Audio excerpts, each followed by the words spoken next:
KBG Énergie, société spécialisée dans la vente, l'installation et la maintenance du système solaire. KBG Énergie, votre solution énergétique solaire d'aujourd'hui et pour longtemps. KBG Énergie développe des projets en électricité générale, l'énergie solaire photovoltaïque et les systèmes de secours en Afrique centrale, en RDC et ses environs. KBG Énergie gère votre consommation et votre stockage. Nos services, matériel européen très durable, 2 équipes professionnelles à votre disposition. Les dimensionnements complets des installations, l'élaboration de schémas techniques et plans d'implantation, le développement de nouveaux projets, la mise en œuvre de projets ainsi que la maintenance. Avec KBG Énergie, fini le délestage et assure votre alimentation en énergie solaire. Appelez-nous au plus 243 822 829 199, soit plus 243 999 466 256. Immeuble NTC ex Massamba 644 Kinshasa Gombe, référence rond-point Kimazière. Info kbg@yahoo.com. KBG Énergie, qualité et fiabilité. Bandia Congo Live Télévision, merci pour vos arrêts et belé pour Rolanda Bisso à travers Congo Live Télévision.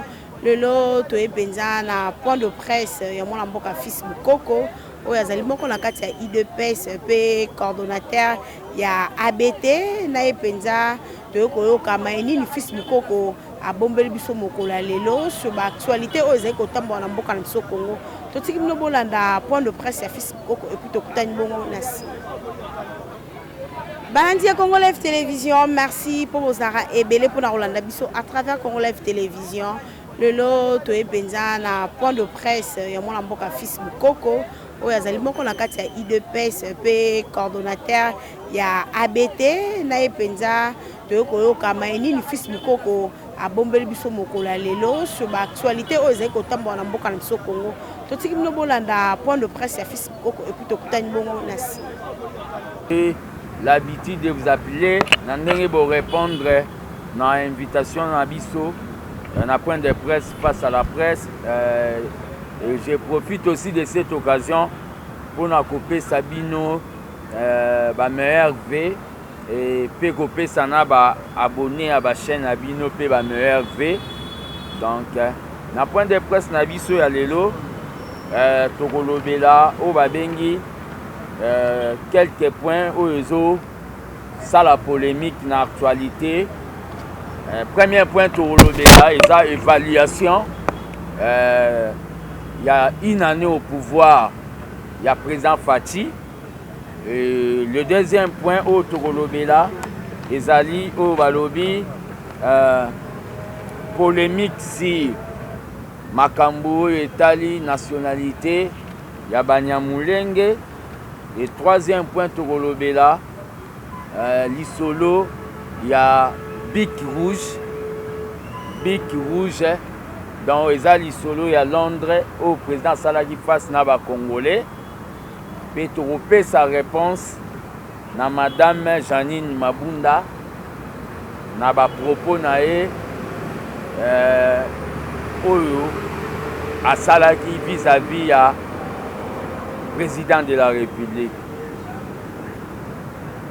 Le 24 avril, janvier 2020, le pouvoir du peuple d'abord est retotalisé, président Félix.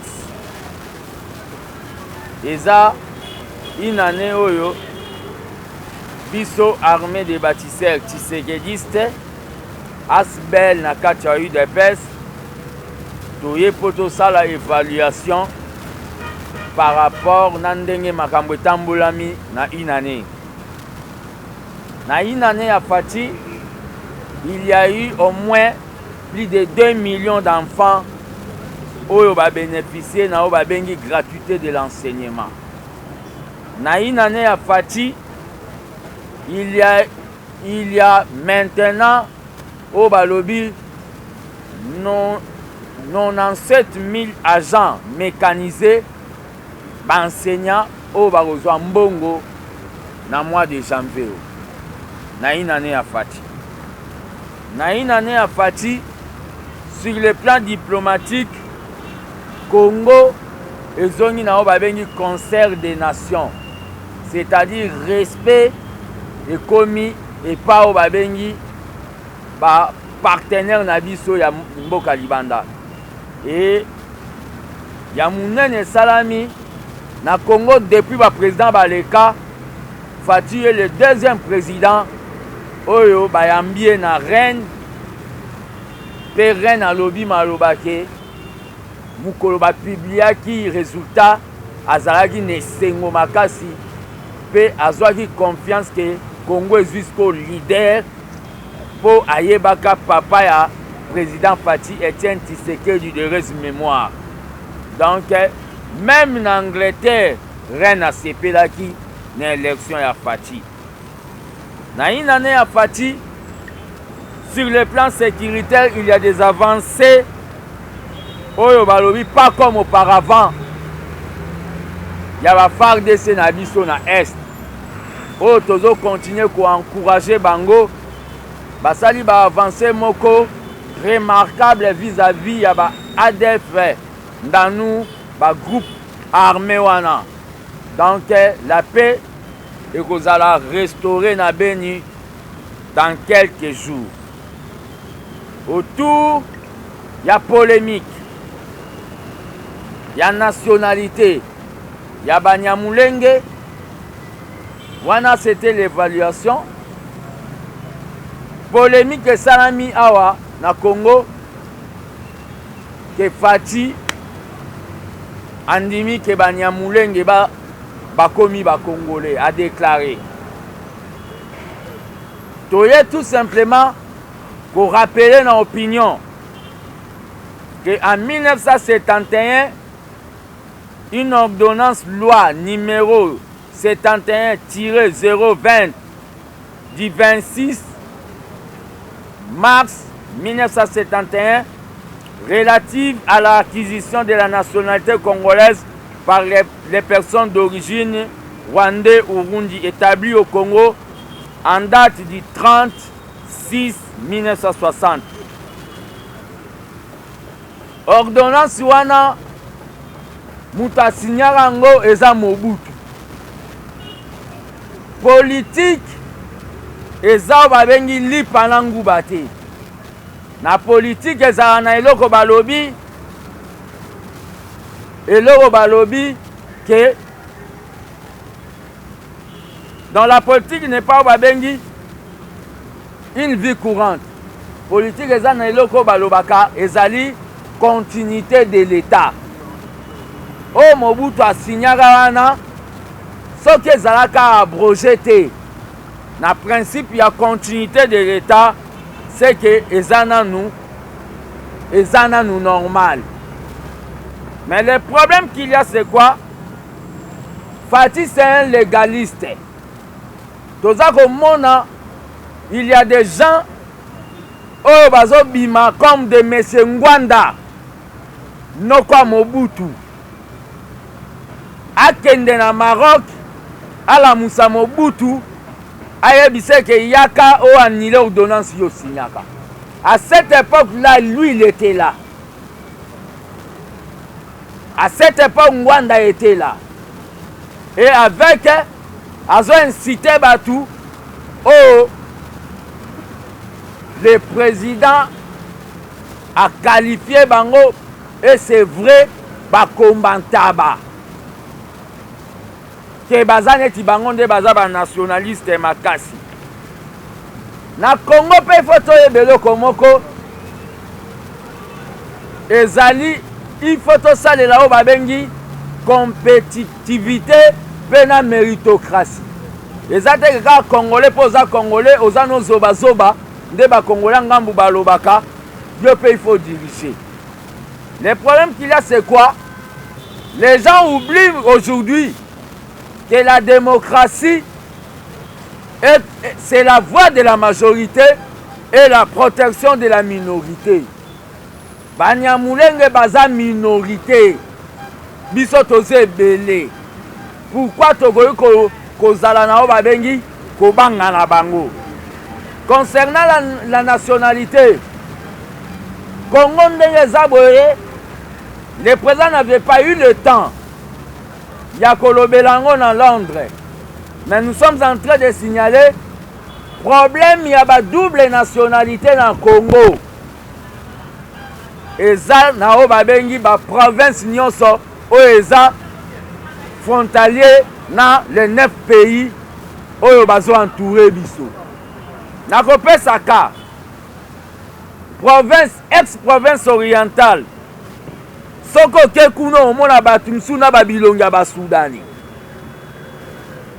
Le Grand Équateur okoyoka na RCA République Centrafricaine batu msu baoloba bakingbande Mobutu abandaki kobenga Bokassa noko nae. Problème à nationalité. Les grands bandundu eza frontalier bakota Bolobo na Brazzaville, République du Congo. Eza pe frontalier na bandundu. Le Congo central eza frontalier koto banyanga msusu babelelaka yelanga mbwengi azobelela na bao bana Brazzaville. Eza pe frontalier na Angola. Les grands Kassai Isolomo ebetamara ke Lorenzo Kutu netika muluba. Langage à balube loba ma Angola. Tokei le grand Katanga. Frontalier na Zambie na Tanzanie. Problème à nationalité. Les grands Kivu.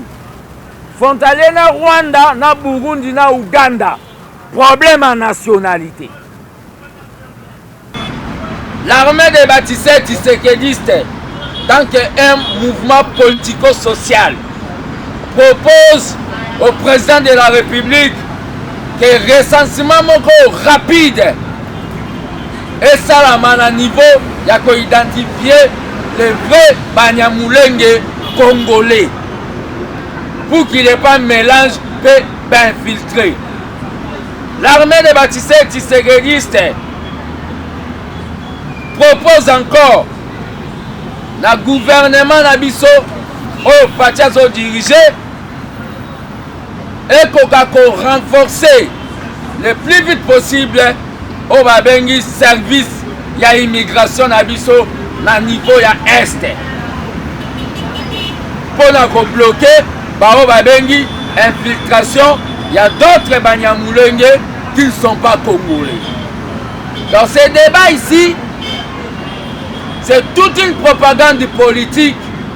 Oyo, un certain monsieur Mbanda Nokwa Mobutu, oyo amemela kabiso, directeur de cabinet ya Banyamulenge, azoko misango babengi, comme si lui, il aime le Congo plus que nous. Wane alaki, le point sur le si, oyo lingaki totia par rapport na makambo etali Banyamulenge. Affaire Biki Rouge. Président Lobi, il y a des ministres. Les gens vraiment n'a remercié Fatih pour Ayo Karabaz Naï. Nous avons dit ici que les ministres provenant du FCC basala kaba réunion avant conseil des ministres pour pas bloquer le gouvernement. Et le président Yoka Kango, président Lobiango. Abete Bobete à Fatima Bochou.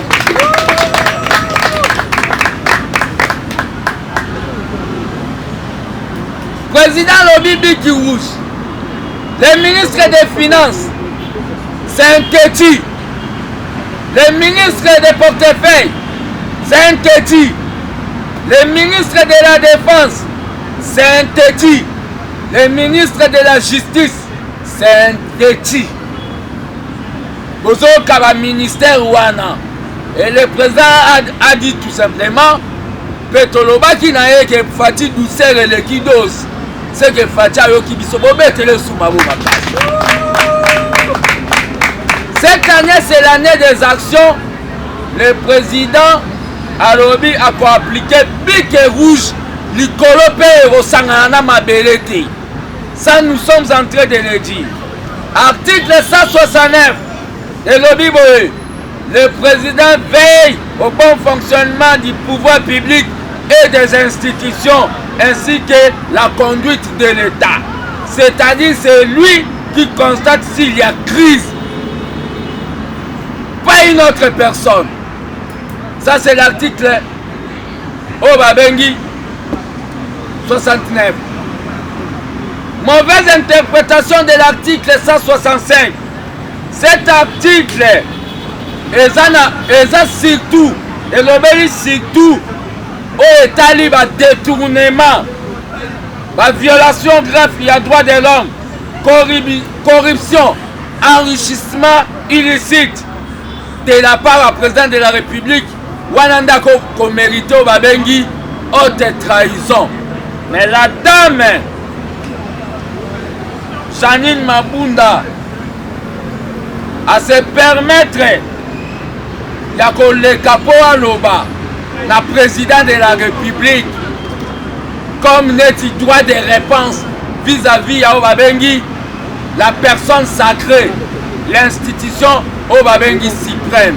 C'est que madame Janine Mabunda, maman outi ko créer crise au président Lobaki.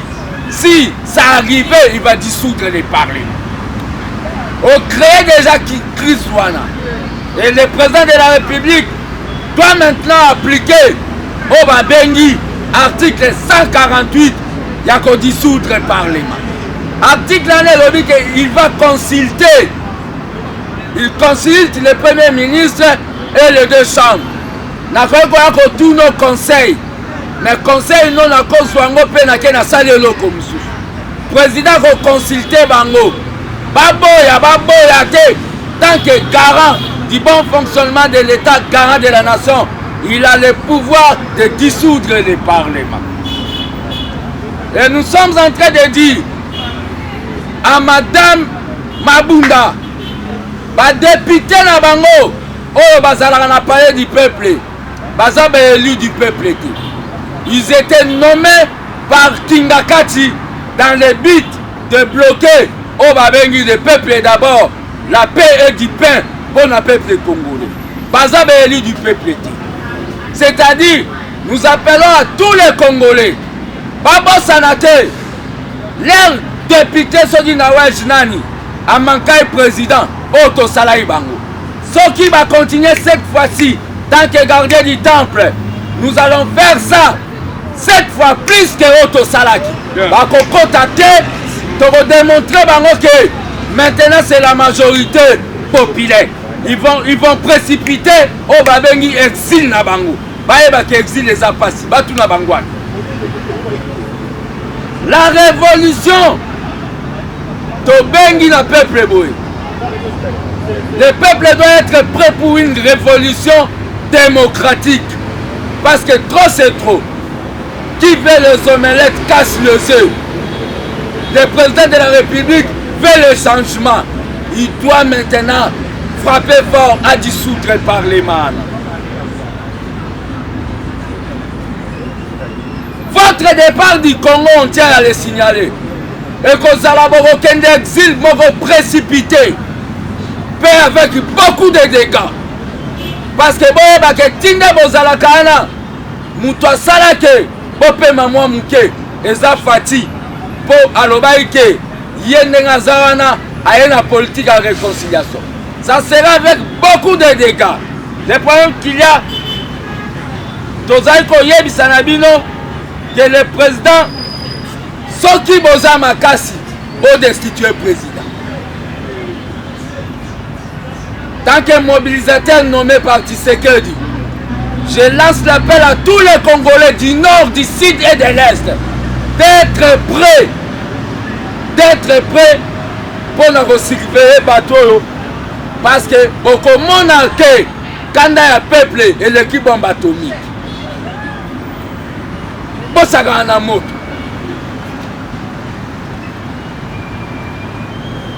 La coalition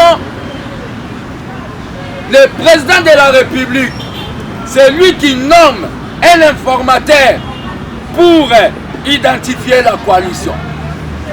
C'est le président de la République, article 78. Il le nomme un informateur pour identifier la coalition. À côté comme ma coalition. Le président dit ceci. La coalition est un accident de l'histoire. Le président vient de confirmer au Toloba pendant beaucoup de temps que cette coalition est un mariage d'Angelou des morts. C'est un accident de l'histoire. Peuple congolais, la dissolution de l'Assemblée est dans quelques jours. Pour se préparer à couper sa force du changement, au Babengi, majorité, pour voter les députés Nabiso, na idée que le président soit majorité pour tout ça la kaka gouvernement mobimba ya ba qui au changement. On est en train de dire et toye komona un certain monsieur Chadari azoleka azoloba ke mutu akosimba Albert Yuma mboke kopela moto.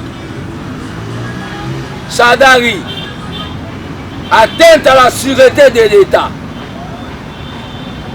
Nous avons vraiment Kabila soit dauphin. Voyou politique n'est Chadar.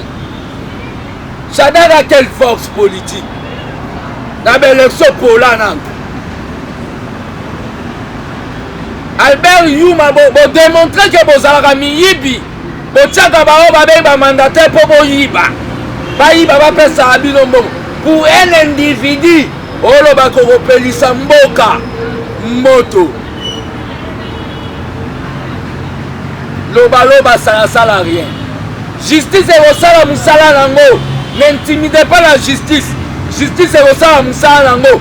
Bako kanga Albert Yuma ana. Tokotala soki yo okopelisa moto. Des perroquets politiques. Peuple congolais, soyons prêts maintenant. Tolingai totikela Kabila taboko laba anemi balé. Lokola ba collaborateur nae batumboli biso peuple. Kabila na bana anemi balé bako se retrouver en exil. Allez faire vos réunions dans Kingakati jour et nuit. Mais sachez très bien, le peuple congolais maintenant a se réveiller et il y aura beaucoup de dégâts. Vous allez regretter. Ce message est fort. Madame Janine Mabunda, Monsieur Tambo Mwamba, Bokota Bozo décision de destituer président. Ce qui va parler du peuple. Bokotika bana na bilo ba orphelin. Le message est lancé à tous les combattants. Soyons prêts maintenant. Parce que trop c'est trop. Avec bateau. Bazo lingaba tiela. Fatio balobi. Les bâtons dans. Nandengene ya komeyo makam. Je dis et je vous remercie. Palis c'est un baobi misa. Est-ce que le Congolais a comme français? Azan est né en France. Non, on ne fait pas le jeu de questions, je suis en train de vous répondre. Congolais a comme français, Azan est né en France. Dans l'ordonnance à Mobutu Barobi, acquisition de nationalité. C'est que Bazala va Congolais. Mais vivant dans l'époque, il y a 1960. Donc, Bazan a droit que, par contre, dans la classification authentique, il y avait Tini Nabiso. Acquisition de nationalité. Déjà, n'attendez copyright, ordonnance. Mais identification, on a proposition parce que Bissotoza, on va venir un mouvement, et ça, un bureau de titre. De proposer que va recenser bango le plus vite possible pour confusion salati. Donc c'est ça notre proposition biblique. Seul, l'aime sous la propagande. Jamais beaucoup réclamé dans votre faut ça en terre autonome ou quoi. Et le président est allé plus loin.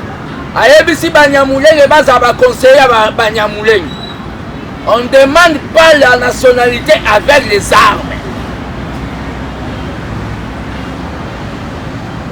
Parce que le président a trouvé une solution pacifique dans la balkanisation.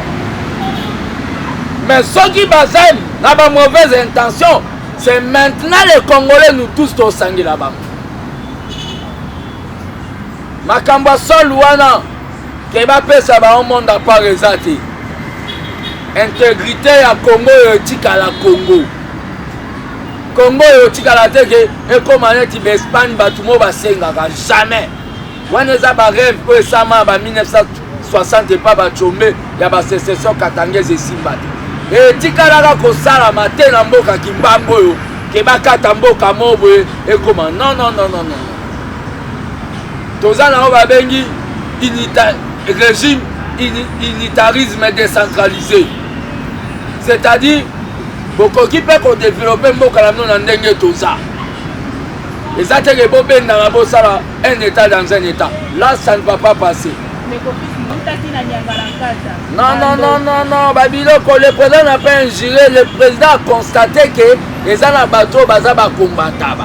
Qu'est-ce que combataba? Les amouto ba memake na singa lokola taba.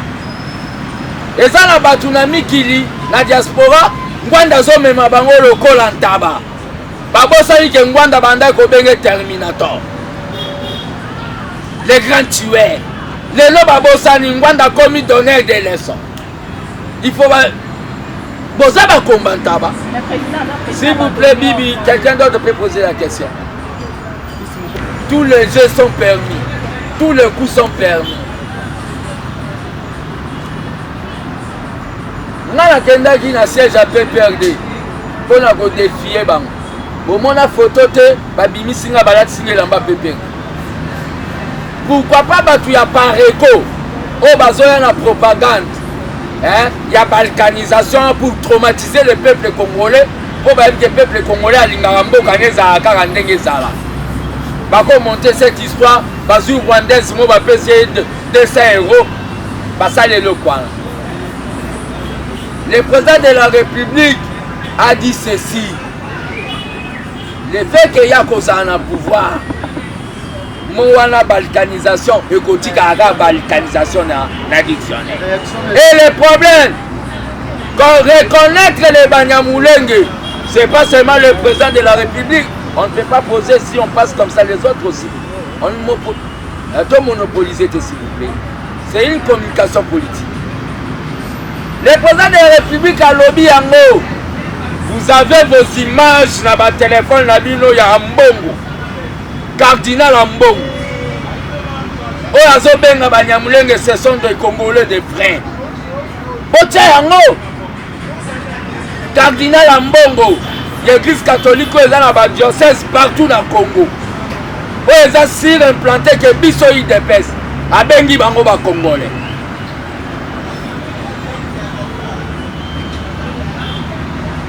Dans les problèmes ça, les problèmes de Banyamoulenge, on ne doit pas avoir peur de Banyamoulenge.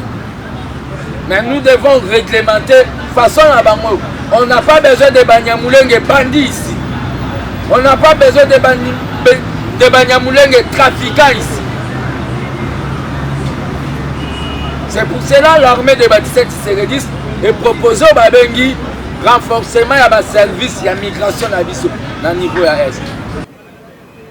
Balandi ya Congo Live Télévision, bautikolo na penza na bokebi maïnyo so fils mukoko autikolo ba mokola lelo à travers point de presse na ye fils mukoko alobeli penza sur ba question d'actualité aux ay kotambola mboka na biso Congo lokola discours ya Félix Antoine Tshisekedi kuna na Londres na matali penza ba propos na ye na ba Nyamulenge oyo pesaki penza actualité na mboka Congo ndenge pe ba mosusu batombokaki comment se fait-il chef de l'état kokoloba ete banyamolenge baza bandeko na biso bacongolais kasi na sujet wana mwana mboka fils mukoko akosenga ete président de la république Félix Antoine Tshisekedi asala mpenza oyo babengi recensement po te congolais nyonso toleka mpenza na recensement totala nani aza congolais ya solo to mpe nani azali bongo rwandais to mpe occupant fils mukoko auti kolobela mpenza 1 an ya président Félix depuis passation du pouvoir et ça va qui bongo pacifiquement la mboka biso Congo fils mukoko alobeli yango alobi ete bilan chef de l'état ezali bongo positif na République démocratique du Congo pe alobeli penza ba propos ya Janine Mabunda contre président Félix na même atali ko dissoudre Assemblée nationale madame Janine Mabunda alobaki ete esengeli na président avant dissoudre ata la bongo article au penza et le bam na constitution avant ko dissoudre parlement esengeli penza ezala moi na ba faillite ezala moi na koko sonde bako dissoudre parlement de fils mukoko azali penza très fâché na likambo wana akosinga ete ba combattant bazala bongo vigilant pour te FCC bako sakana mingi na président de la république bo tikola na penza ma nyonso office mukoko alobi na mokwalelo to comme na suka merci na ma caméra Guy Botombela merci na bana nyonso bana lapso partout dans le monde entier mon vieux Roger Luma Molombe la président Félix Yannick Perrault le pétrolier bambote na yo na bosanité un tonton doute de caractère mon vieux David Olito j'en suis bon pas social depuis États-Unis c'est les Tunga de Lausanne pe papa Jean Compaoré de Bruxelles ngala mino soki nzamba zongi te to mona ni na